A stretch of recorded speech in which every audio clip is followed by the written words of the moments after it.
दृश्यते ध्यानमंगलम् रहस्य संविदो या हरिस्पृशः वो पुनो मनाक्षो भवन्ति।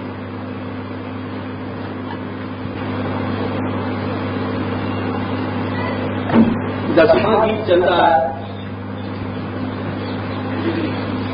श्रीमद् वल्लभाचार्य जी श्री कृष्ण की चितवन, मुस्कान, ये सब बड़ी खारी लगती है।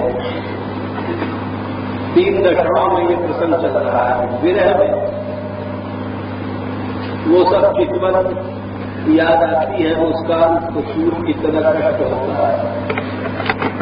दूसरा अन्य नायिका विषय जब मान इत्यादि होता है तब इस विषय में हमने कल बताया सम्मान के विषय। और तीसरा उनकी चितवन विश्वास जगतवा अंतः कपट रूपम। वल्लभाचार्य कहते हैं कि जब अंतः कपट रूप होती है चितवन, तब होती है। अच्छा, आगम्यता मतलब तो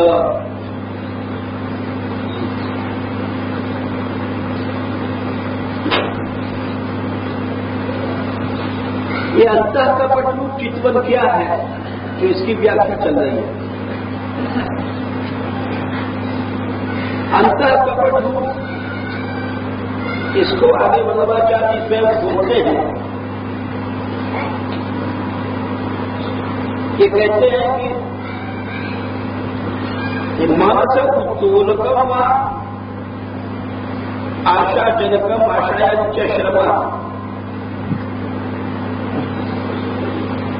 ये कहते हैं कि जब मन को प्रेमी नापता है, परीक्षा लेता है प्रेम की, तो वो कपट रूप चितवन कही जाती है। बोले ऐसा क्या श्री कृष्ण करते हैं? बोले हाँ, ऐसा करते हैं।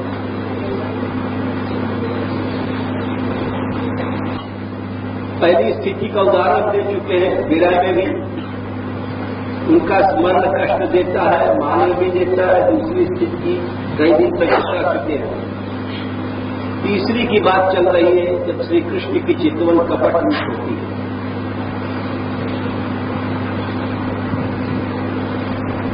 तो जब कपट रूप चितवन कब होती है? लिखते हैं मनस उत्तोलकम वीक्षितम कथम भूतम वीक्षितम मनस उत्तोलनम। जब वो प्रेम को नापते हैं या देखते हैं, जब प्रेमी अपने प्रेमी के मन को नापता है, परखता है, तो वो कपट रूप चितवन होती है। ऐसा प्रेम में होता है। जैसे ब्रजगोपियां जब आई, बड़ी बाधाओं को पार करके आई और उनको आने के बाद श्री कृष्ण ने जो वचन कहे वो सब कपट रूप थे। उन्होंने उनको देखा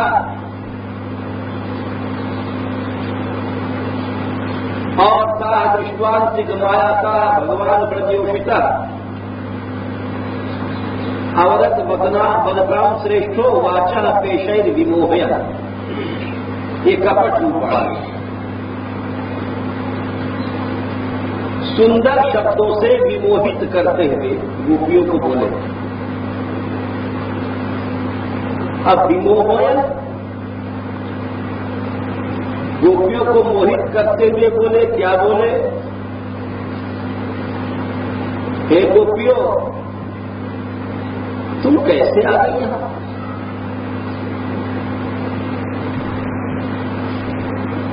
ब्रजस्या नाम कच्चित द्रुतागमन कारण। मालूम पड़ता है ब्रज में कोई बड़ा दैत्य दानव असुर आया है, अनामय है, इसीलिए तुम आई हो।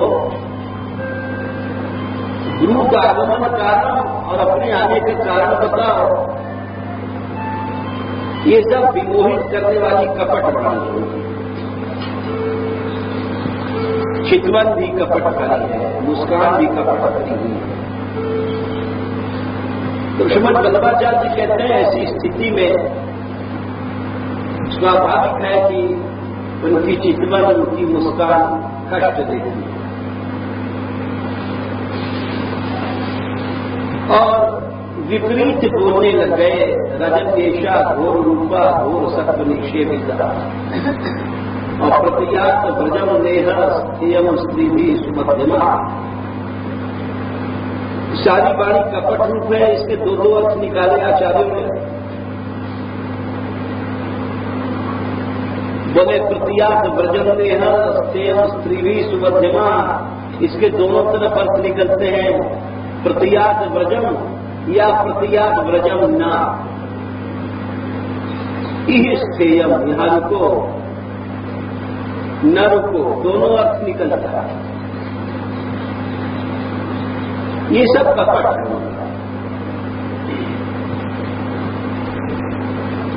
पति शिक्षा की सेवा की उपदेश देते हैं, भरपूर श्रीराम परो धर्मो यम आया, ये सब सुना गोपियों ने। दुशीलो दुर्भगो वृद्धो, ये सब सुनती रही। और सुनने के बाद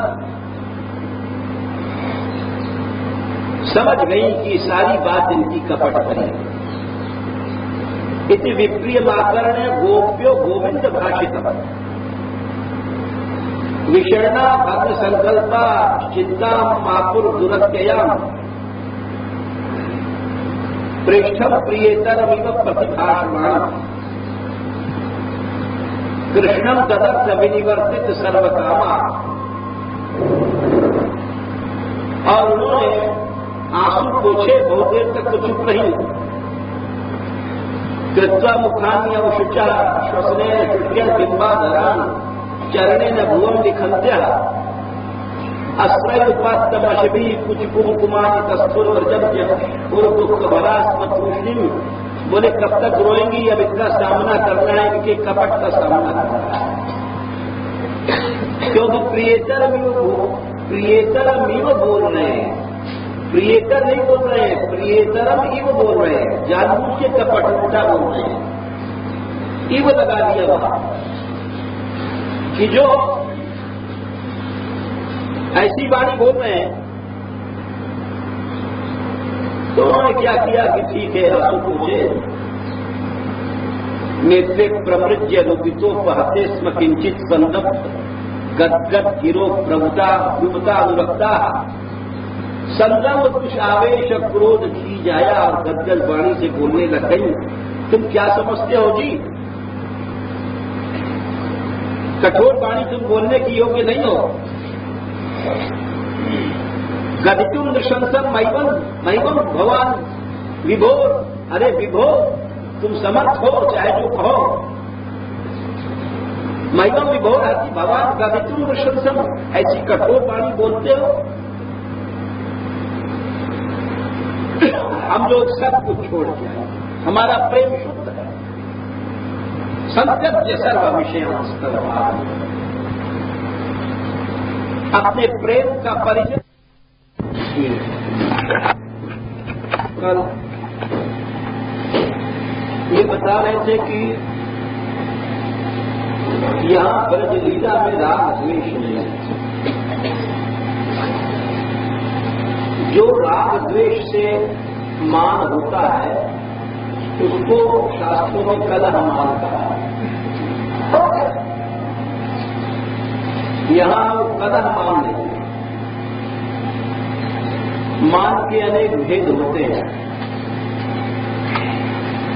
प्रायः मान लीला का लोग अर्थ समझते हैं कि केवल रूठ जाना या मन में क्रोध उत्पन्न हो जाना, ऐसी से बातें सोचा करते हैं।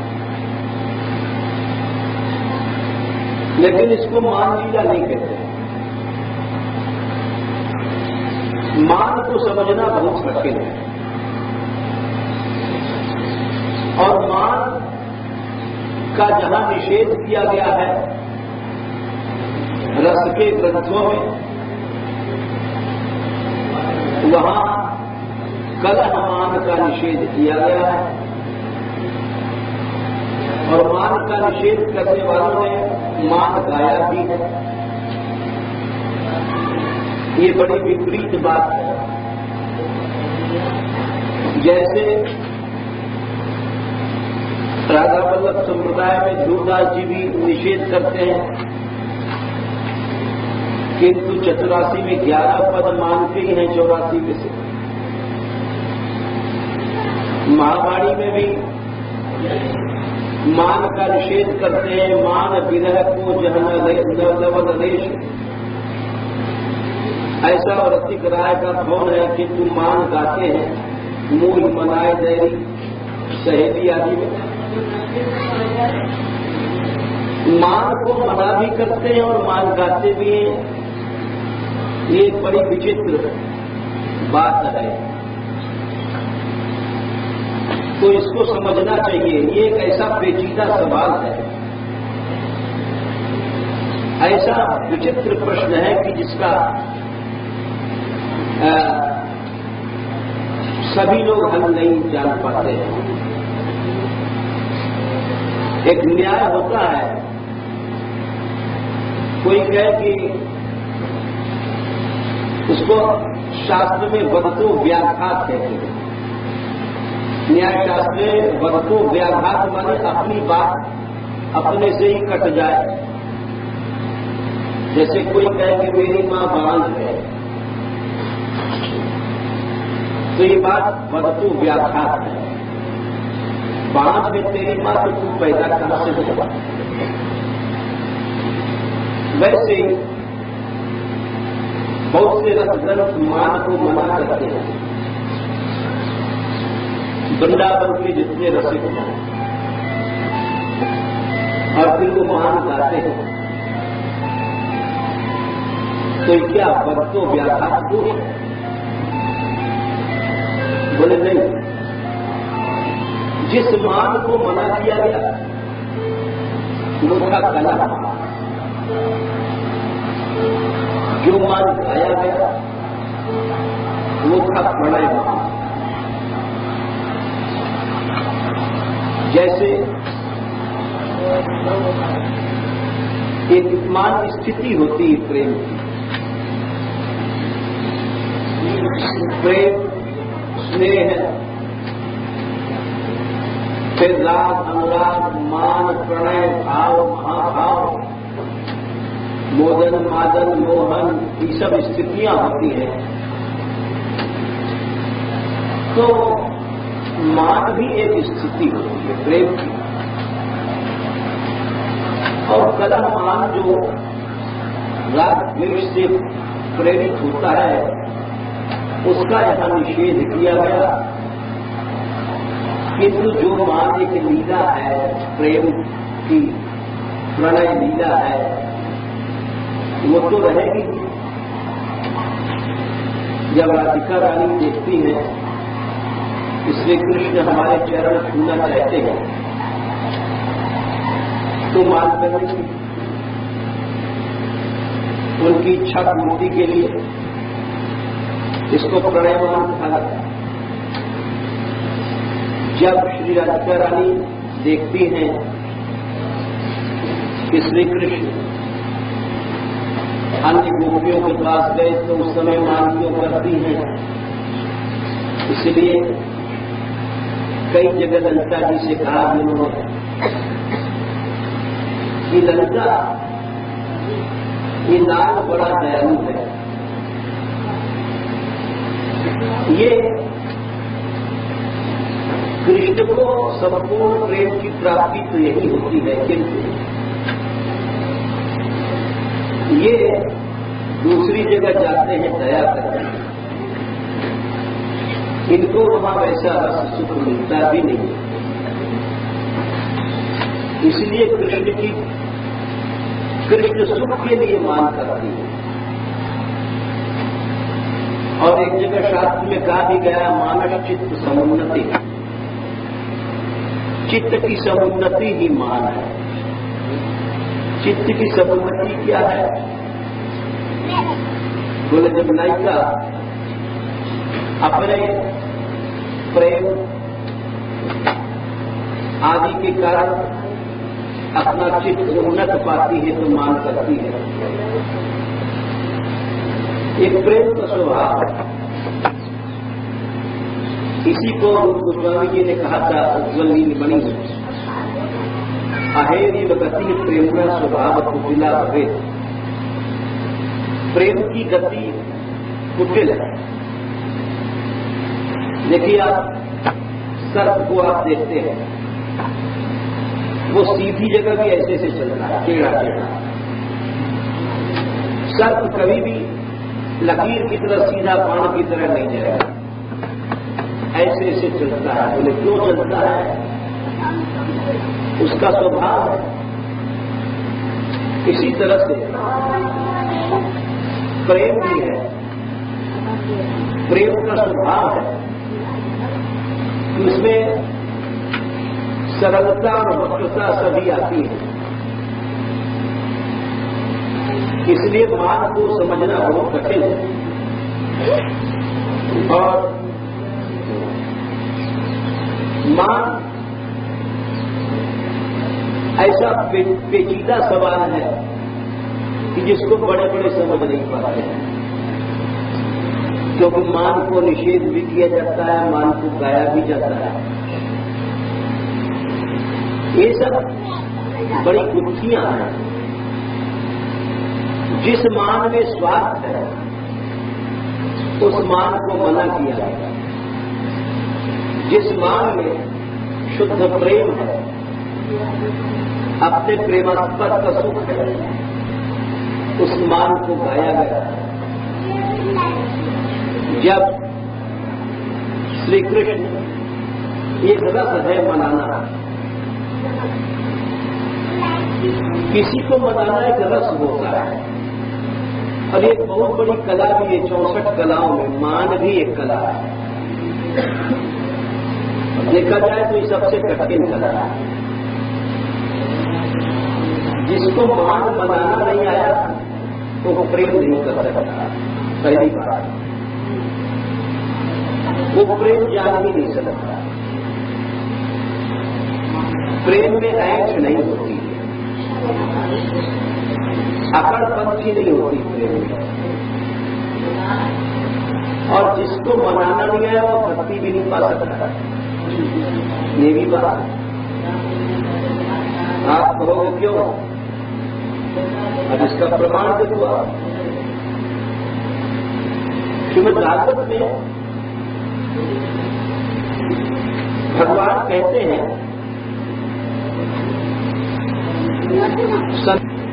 वैकुंठ में जाते हैं बाद उन्होंने वहां जय विजय को शाप दे दिया कि तुम लोग जाओ, असुर बन जाओ। फिर भगवान आए, भगवान के दर्शन से उनका मन आनंद में डूबा। श्री कृष्ण की स्तुति करने लग गए, भगवान की, नारायण भगवान की। उन्होंने कहा कि आप चाहे हमको दंड दे दो, चाहे क्षमा कर दो। बड़ी दीनता पर शंका दिखाए। तो वहां पर एक बात भगवान कहते हैं, बड़ी सुंदर बात है। जिसको मनाना नहीं आया वो भक्ति नहीं पा सकता। दोनों बात समझ लीजिए। रूठे हुए को मनाना नहीं आया तो आप प्रेम भी नहीं कर सकते, और रूठे को मनाना नहीं आया तो भक्ति भी आपको नहीं मिलेगी। भगवान बोले ये ब्राह्मणात्मय दिया क्षिप्तो चैतस तुष्यत गदा स्मित सुधोक्षित पद्म वक्त्रा वाण्यानुराग कलया मजवत ग्रंथ संबोधयत्यहमिवाहम उपाहृतस्तै। बड़ी सुंदर बात बताते हैं भगवान, भक्ति का मूल बताते हैं। हम लोग ऊपर की भक्ति तो कर लेते हैं, इसका जो नियम है अपना उसको ही भक्ति समझ लिया, किंतु जो मूल बात थी वो नहीं समझा। भक्ति ऊपरी व्यवहार मात्र को नहीं कहते हैं। भक्ति माने कि आपने सेवा वृत्ति आ गई, सेवा माने दैन्य आ गया, दैन्य माने अहम चला गया, अहम चला गया तो आप प्रेम में डूब गए। भगवान बोलते हैं कि जो व्यक्ति ब्राह्मण से मतलब है यहाँ भक्त, जो ब्राह्मणों को यानी भक्तों को जब वो रूठ जाते हैं उनको मनाना नहीं जानता है तो उसको भक्ति नहीं मिलेगी। भक्त रूठ जाए तो उसको मनाइए, इससे प्रभु प्रसन्न होते हैं और भक्ति मिलती है। ये ब्राह्मणात्मय दिया कैसे मनाया जाए? मैं किया, उनको भगवान समझ के मनाया जाए। अरे भाई, राम के अधिक राम कर दासा, भगवान से बड़ा नहीं मानते हो तो भगवान तो मान ही हो। सच्ची भक्ति तो ये भगवान के भक्तों को भगवान से बड़ा माना जाए। यदि आप कोई तो रामायण की चौपाई बोलते हो, अच्छा तो सुनो। श्री कृष्ण स्वयं भागवत में कहते हैं एकादश स्कंद में, मद भक्त पूजा अधिका, हमारी पूजा से हमारे भक्त की पूजा बढ़ी। अब बताओ, यहां भी वही बात आती है। पुराणों में भी यही बात कही। भगवान कहते हैं मद वंदना छठगुणम मद भक्ता विवंदनम, हमारी वंदना करोगे उससे 100 गुना है हमारे भक्त की वंदना करो। कोई व्यक्ति भगवान का भजन करना चाहे और भक्तों में अभाव करे तो कुछ मिलना नहीं है, और यहां तक कि नरक भी चले जाओ। आप कहो कि ऐसी बात क्यों कहते हो, भजन करने वाला कोई नरक जाता है? नहीं जाता है। ये सनकादिक ने शाप दिया, तद्वा मनुष्य पर्वस्य विकुंठ भक्तो कर्तुम प्रकृष्ट में धीमहि मंद दीप्याम लोकामितो व्रजन्तमंतर भाव दृष्टिया पापीय शस्त्रय इमे रिपुओं से यत्र जाओ तुम उन जगह नारकी जगह जाओ जहां ये नारकी भावनाएं रहती हैं, तीनों काम क्रोध लोभ नचाते हैं। आखिर में वो आए, नारकी कर्म ही करने लग गए, असुर बन गए। तो ऊपरी काम से द्वारपाल थे, सेवक थे, लेकिन भक्तों को मना नहीं पाए तो नारकी गति प्राप्त हो गई। इसीलिए सूरदास जी ने एक बड़ा सुंदर पद लिखा है, बहुत सुंदर, कि तो कहते हैं श्रीपति दुखित भक्त अपराधे संतन द्वेष दोहिता करके आरत सहित मोहि आराधे। आरत माने बड़े रो करके करुणा से स्तुति कर रहे हैं।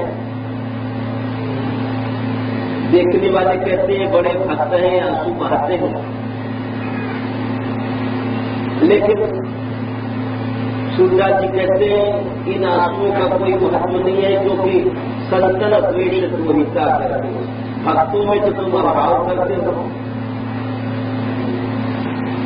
और आंसू एक ट्रक बहा देते हो, तो उसका परिणाम क्या होगा? उसको भक्ति नहीं कहते। संतन द्वेष दोहिता करके सकल सिद्धि मोहि आरत सहित मोहि आराधे। आगे कहते हैं सत्य कहो वैकुंठ निवासी, हे वैकुंठ में निवास करने वाले पार्षदों, भक्ति का मूल सुनो। सत्य कहो वैकुंठ निवासी, सुनो सकल वैकुंठ निवासी। सत्य कहो जिन मानव खेद, तेई पर करो कृपा मैं कही भी, पाए को पूजो कर को छेद। जो भक्त हमारे प्राण, हमारे पांव की तो पूजा करते हो, चरणों में आगे माथा रगड़ा रोने लग गए, कृपा करो कृपा करो, और जो भक्त हमारे प्राण है, कंठ है, उनमें भाव करते हो, गला हमारा काट करके पांव पूजा करना चाहते हो, इसको भक्ति नहीं कहते। सुनो सकल वैकुंठ निवासी, सत्य कहो जिन मानो खेद, तेई पर करो कृपा मैं कही भी, पांव को पूज कंठ को छेद। आगे कहते हैं कि जनसो वै प्रीति मोक्षो कर, और मेरो नाम निरंतर नहीं है, निरंतर कोई नाम ले रहा है। सूरदास भगवंत भगत है, सत्य कहो से जगत नहीं। तो भाव क्या है? भक्तों में भाव क्या है ये समझना चाहिए, और क्रियात्मक रूप से समझना चाहिए, नहीं तो सब मामला गड़बड़। इसीलिए भगवान कहते हैं जिसको मनाना नहीं आया वो भक्ति क्या पाएगा। कोई भक्त रूठा है तो उसमें भगवत भाव करके उसके पास जाओ, ये प्रावधान वही दिया। क्षिप्तो वो तुमको गाली दे रहा है, क्षिप्ता माने तिरस्कार, उसकी जाके पूजा करो। कितना कठिन कहा है, जो गाली देता है उसको जाकर पूजा करो। क्षिप्तो चेतन बड़ा कठिन था, जो रूठ जाए गाली दे और तुष्यत हृदय, और उसकी गाली सुन के संतुष्ट हो बोले मन। अरे संतोष उसको कहते हैं, शक खीर आ गई सामने, पिस्ता की खीर आ गई, उसमें केवड़ा पड़ा हुआ था और उसको मुंह में डाला, बड़ी संतुष्टि है। बोले हर ग्लास ऐसा जा रहा था मुझे कि बिना धक्का दिए अपने आप छटकता जा रहा था। जैसे कोई बिजली गाड़ी होती है तो अपने आप सटकती रहती है, चल रही धीरे धीरे, कोई जरूरत नहीं है शंटिंग वंटिंग करने की। वैसे जब मीठा भोजन आया रुचि का तो अपने आप ट्रॉम्बे की तरह भीतर सटक रही है, कोई वहां धक्का धुक्की की जरूरत नहीं है, संतुष्ट हो जाता है आदमी। अब बोले उसी तरह से गाली सुन करके संतोष करो। बताओ, कोई गाली दे रहा है, अपमान कर रहा है और उसको सुन करके हम संतोष हो जाए, बोले हाँ इसी का नाम भक्ति हो। इसीलिए तो महाप्रभु जी ने कहा था करोड़ अपनी सहिष्णुता, वृक्ष से भी ज्यादा। बोले क्यों? इसीलिए कि तृणादपि, ये इस पाठ इसमें बहुत से लोग अलग मानते हैं, हम पंचमी मानते हैं क्योंकि शुरू से ही पंचमी चल रही है। तृणादपि सुनीचे, तिनका से ज्यादा नीच, तिनका की तरह नीच नहीं, और करोड़ अपनी, वृक्ष से भी ज्यादा सहनशील। बोले वृक्ष से ज्यादा क्या करें?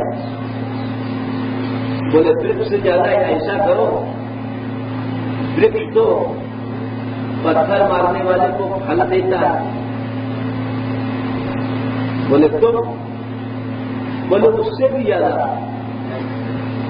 ज्यादा क्या बने? बोले सत्य, जैसे कल हमने चरित्र तो सुनाया था, कोड़े खा खा करके भगवान का नाम देते हैं। और इसी तरह से गाली सुन करके संतुष्ट होना सीखो। इसीलिए मैं जो भी बोल देता हूं, कोई ये न कहे कि ये मनगढ़ंत कहा कहते हैं, क्योंकि बड़ा मुश्किल है, जीव को विश्वास नहीं होता है। हर आदमी संशय, अविश्वास की बंदूक लेके बैठा रहता है। भगवान बोले क्षिपतो चेता, गाली दे रहा है, तिरस्कार कर रहा है, उसकी पूजा करो और तुष्यत भेजा और मन में संतोष रखो, प्रसन्न हो। और प्रसन्न महाराज भीतर से नहीं ऊपर से भी इतने प्रसन्न हो कि मुख तुम्हारा मुस्कुराने लग जाए। कोई गाली दे रहा है तो मुस्कुराना सीखो। स्मित सुधोक्षित पद्म वक्त्रा, अब जब आप समझिए,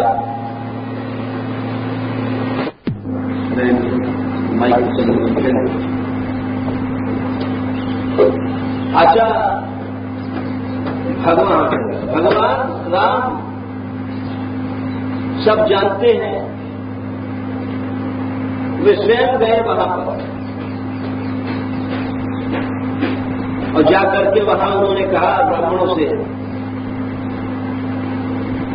कि जो दंड विभीषण जी को देना है आप हमको दे दें। बताओ, क्षमा मांगने गए, मनाने गए। ब्राह्मणों ने कहा प्रभु ऐसा कैसे? बोले नहीं, दास का दंड स्वामी ही हो गया। हमारे यहां भक्ति मार्ग में ऐसे ही मामला है। ये भक्ति विगत ढेर नगरी चौपट राजा, टका सिर भाजी टका सिर। दुर्वासा ने आपको दूसरा उदाहरण दे दें। दुर्वासा जी जब अम्बरीश के प्रसंग में उनको चक्र से जब बचे तो पीछे से उनको अम्बरीश के आगे हार मालूम पड़ी कि अम्बरीश तो जीत गया। तो जाके बहुत तपस्या किया, तुम्हें प्राण दे दूंगा, तपस्या करके। लेकिन कुछ न कुछ अम्बरीश को मजा चढ़ा, बहुत कठोर तपस्या, भगवान प्रकट है। बोले क्या मानते हो? बोले अम्बरीश को भवसागर में जन्म लेने के लिए भेज दिया जाए। भगवान बोले ठीक है।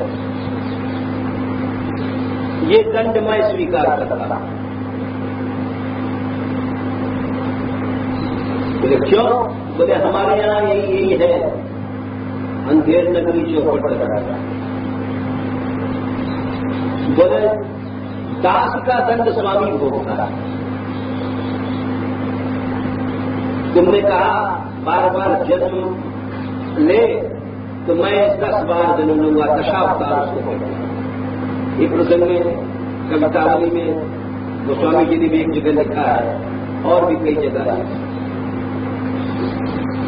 तो ये कला मनाने की, मान की बात चल रही है, इसमें भगवान कितने चतुर हैं। फिर ब्रजलीला में तो करना ही क्या, ब्रज में तो जब मान करती है मानिनियां, तो श्री कृष्ण की सामर्थ्य है, उनको मना लेते हैं। मनाने की उनके पास बहुत सी कलाएं हैं। ऐसी सी कलाएं हैं कि गोपियां उनको याद किया करती हैं। इसी गोपी गीत में हमने आपको एक बार सुनाया होगा कभी, 10वां गीत चल रहा है, जब 6वां श्लोक चल रहा था, हम समझते हैं कि पिछले साल की बात होगी, तो वहां पर मान का वर्णन आता है। ब्रज जनातिहन वीर योषिता निज जनस्मय हंसनस्मित भज सके भवत किंकरी स्मनो जल रुहानम चारुकर। गोपियां कहती हैं कैसी सुंदर लीला है इस गीत में। गोपियों ने कहा कि आप तो ब्रजजनार्थी हैं, ब्रजजनों के आरती मन कष्ट को हरण करने वाले हैं। वीर योषिता, आप बड़े वीर हैं। योषित माने कामनियों के वीर हैं। वीर शब्द के अनेक अर्थ भी हमने बताए थे। वीर माने केवल शौर्य नहीं होता है, विशेषेण ईर्णम यस्मात्, ईर प्रेरणे धातु से भी यह वी उपसर्ग लगा करके वीर बनता है। यानी योषित ब्रजगोपियों में प्रेम के प्रवर्तक भी आप हैं। वहां पर बहुत से आचार्यों ने यही अर्थ किया था। यद्यपि वीर वहां रति शौर्य आदि में भी लग सकता है, लेकिन कुछ आचार्यों ने और भीतर जाकर के अर्थ किया था, भाव बताया था कि श्री कृष्ण तुम ही प्रेम के प्रेरक हो, ब्रजगोपियों में प्रेम तुम ही उत्पन्न करते हो। बोले कैसे? बोले जब रूठ जाती है तो तुमको बनाना तुम ही जानते हो, कोई दूसरा नहीं जानता। तो वहां एक लीला कहती है गोपियां इस पंक्ति में, निज जनस्मय हंसनस्मित, कोई मान करके बैठी हुई है, रूठ गई है, मान लीला चल रही है, तो जाकर के उसके सामने तुम स्मित माने इस तरह से मुस्कुराते हो, ऐसा मुस्कुराते हो कि उस मुस्कान को देख करके ही उसका मान नष्ट हो जाता है। अब ये कला कौन जानता है? गोपियां कहती निज जनस्मय, अपने जन्म ने गोपी जनों के बीच में जो स्मय रूप गर्वादी प्रेम गर्वादी करण होता है, उसको ध्वंस नष्ट करने वाली मुस्कुराहट, ऐसा मुस्कुराना तुमको आता है। अभी कितनी विचित्र बात है। निज, ये गोपियां ही कह रही है निज जनस्मय ध्वंस। बोले हे कृष्ण, अपना वही मुख दिखा दो, वही मुस्कुराहट वाला, जिस मुस्कुराहट से तुम मानवीयों का मान तोड़ते हो। अरे भज सके भवत की करी सुनो जल रुहान चारू।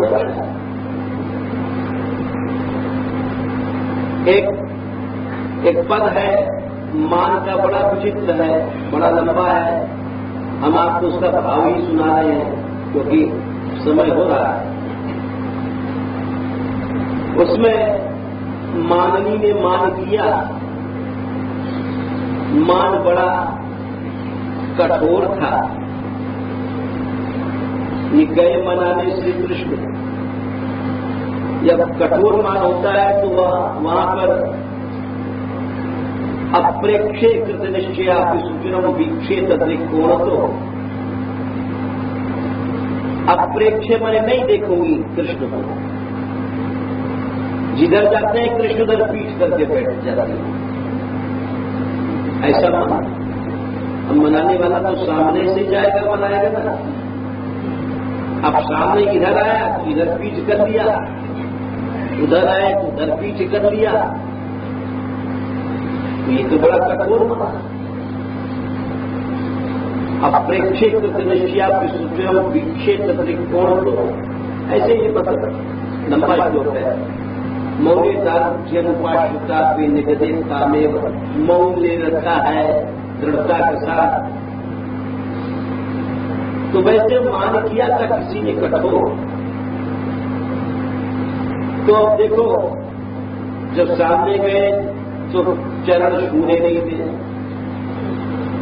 मुंह से मुंह मिलावे नहीं, नेत्र से नेत्र मिलावे नहीं, ऐसा कठोर मान है। तो मनाने की कला क्या है? वहां उस पद में लिखा है कि अच्छा श्याम सुंदर ने क्या किया, एक बहुत बड़ा शीशा लिया है, दर्पण जिसको कहते हैं, और उधर इधर शीशा रख दिया दर्पण। अब उनको तो उनके पास नहीं जाएंगे, तो उनके पास जाएंगे पांव छूने तो छूने नहीं देगी, देखेंगे नहीं। तो प्रतिबिंब सामने पड़ रहा है, मैंने शीशे में वो, तो प्रतिबिंब के पास जाके दंडवत करने लगा।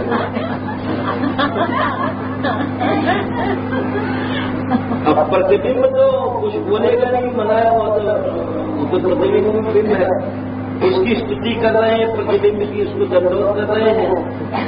और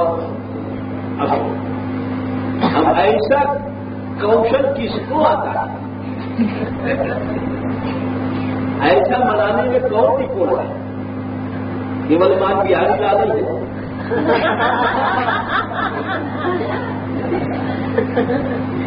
तो ऐसी कुशलता देख करके अपने आप मान टूट गया। तो भाई, प्रेम करना है तो मनाना सीखो, भक्ति करना है तो मनाना सीखो। यदि रूठे हुए को मना लेना, ये वही कर सकता है जिसके अंदर दैन्य होगा, जिसके अंदर अहम नहीं होगा। और जब अहम है तो रोज क्या होता है? कलहमान। यहां तक होता है कि स्त्री पुरुष में कलहमान, रूठ गए दोनों, और अब वो पुरुष न स्त्री से बोल रहा है न स्त्री पुरुष से बोल रही है। अब बोले बिना काम नहीं चलेगा। तो जो लड़का होता है उसको माध्यम बनाते हैं, कहेगा अपने पिता, अपने लड़के से, पप्पू अपनी मम्मी से जा कह दे कि उसके वहां बाप की चिट्ठी आई है पीहर से। अब वो जाके कहता है कि माता जी, पिताजी ऐसा कह रहे हैं कि नाना जी की चिट्ठी आई है। तो आप वो मान में है, वो भी नहीं बोलेगी। अच्छा पप्पू, हाँ जा उस चिट्ठी को मांग लाए। हाँ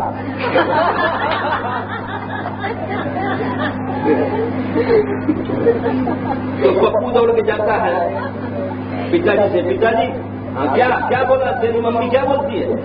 बोले चिट्ठी मांगती है। अच्छा ले जा इसको, फिर अभी ले आना वापस, उनको जवाब देना है।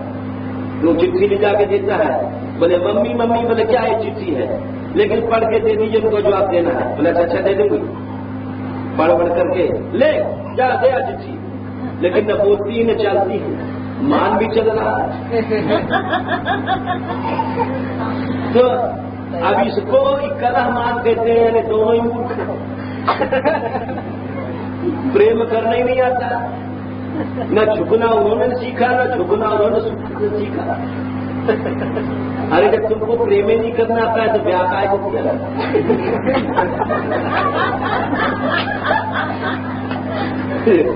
जब ऐसी पशु बस्ती में रहना है, इसको 3 प्रकार की रति होती है। भाई शास्त्र की बात है, कोई इसमें वहां परिहास नहीं कर रहे हैं। 3 रति मानी गई है, एक पशु रति, एक मनुरति, एक देवरति। पशु रति तो जैसे एक कुत्ता बिल्ली होते हैं, जब कुत्ते को काम सताया तो कुतिया के पास जाके गति लग गया, और उसके बाद जब काम पूरा हो गया तो रोटी के टुकड़े के पीछे काट लेता है। अब खत्म सब उतनी देर के लिए टेम्पररी था, 5 मिनट के लिए। इसको पशु रति कहते हैं। मनुरति उसको कहते हैं कि मनुष्य निभाता है भावना और शरीर। पशुरति में केवल शरीर का मिलन होता है, भाव कुछ नहीं होता, खाली देह आधार है। पशुरति में आधार देह होता है, मनुरति में आधार भाव प्लस देह, भावना भी लगता है, जीवन भर हमको निभाना है। और देवरति वो है जिसमें केवल भाव ही होता है, शरीर से मिलन हो जाएगा, भावना एक सदा दिव्य रहती है। तो आजकल मनुरति भी नहीं है, पशुरति एक घर घर दिखाई पड़ता है, बड़े बड़े घरों में दिखाई पड़ता है। यहाँ तक कि 6-6 महीने तक बोलचाल नहीं होती है, ऐसे उदाहरण है, और साथ रह रहे हैं स्त्री और पुरुष, कई दिन तक बोलचाल नहीं है। अब इसको क्या कहेंगे? पशुरति है। अरे कुत्ता बिल्ली है, चेहरा मनुष्य का जरूर है,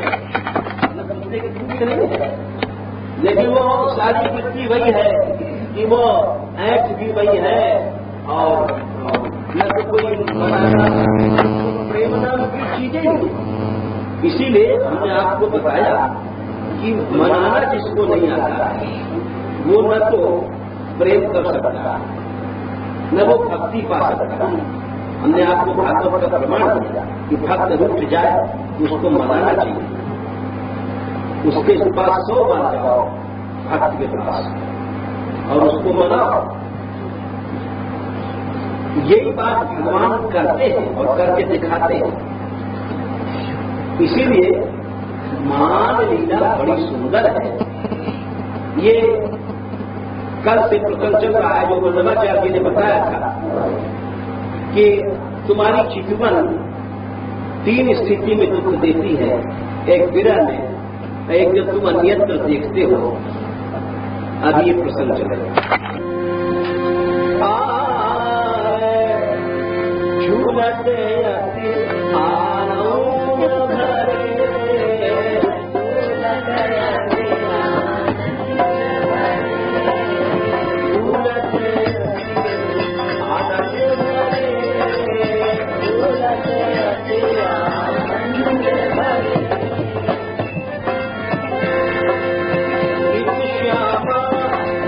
श्याम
सबसे बड़ा सुख है कि राधा माधव को जुदा जुदा हो, सेवा करो।